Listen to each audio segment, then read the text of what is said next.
পৰম শ্ৰদ্ধাভাজন অমলাপতিবাসী ৰাইজ, যেহেতু আপোনালোকে অৱগত ইতিমধ্যে আমাৰ এটা বাঘ ওলাইছে, তাৰ কাৰণে আপোনালোকে নিজৰ নিজৰ গেট বন্ধ কৰি ঘৰৰ ভিতৰত সোমাই থাকক।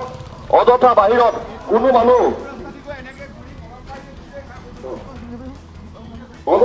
মানুহ বাহিৰত যেন বিনা কাৰণ ঘূৰি নুফুৰে আৰু পোহনীয়া নিজৰ নিজৰ পোহনীয়া জীৱ জন্তু চৰাই চিৰিকটি সকলো ঘৰ সোমোৱাই ৰাখক। পৰম শ্ৰদ্ধাভাজন অমলাপতিবাসী ৰাইজ, যেহেতু আপোনালোকে অৱগত ইতিমধ্যে আমাৰ এটা বাঘ ওলাইছে, তাৰ কাৰণে আপোনালোকে নিজৰ নিজৰ গেট বন্ধ কৰি ঘৰৰ ভিতৰত সোমাই থাকক। অযথা বাহিৰত কোনো মানুহ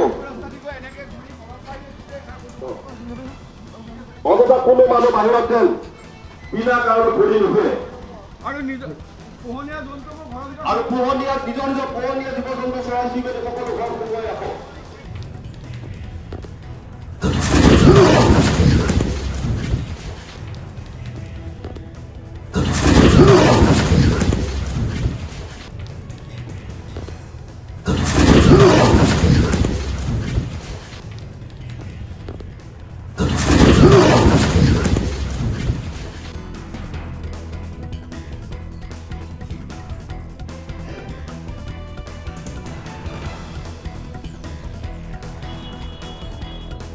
পৰম শ্ৰদ্ধাভাজন অমলাপতিবাসী ৰাইজ, যেহেতু আপোনালোকে অৱগত ইতিমধ্যে আমাৰ এটা বাঘ ওলাইছে, তাৰ কাৰণে আপোনালোকে নিজৰ নিজৰ গেট বন্ধ কৰি ঘৰৰ ভিতৰত সোমাই থাকক।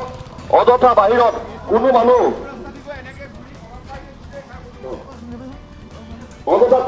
বাহিৰত যেন বিনা কাৰণ ঘূৰি নুফুৰে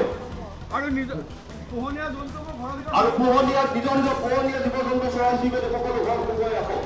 পৰম শ্ৰদ্ধাভাজন অমলাপতিবাসী ৰাইজ, যেহেতু আপোনালোকে অৱগত ইতিমধ্যে আমাৰ এটা বাঘ ওলাইছে, তাৰ কাৰণে আপোনালোকে নিজৰ নিজৰ গেট বন্ধ কৰি ঘৰৰ ভিতৰত সোমাই থাকক। অযথা বাহিৰত কোনো মানুহ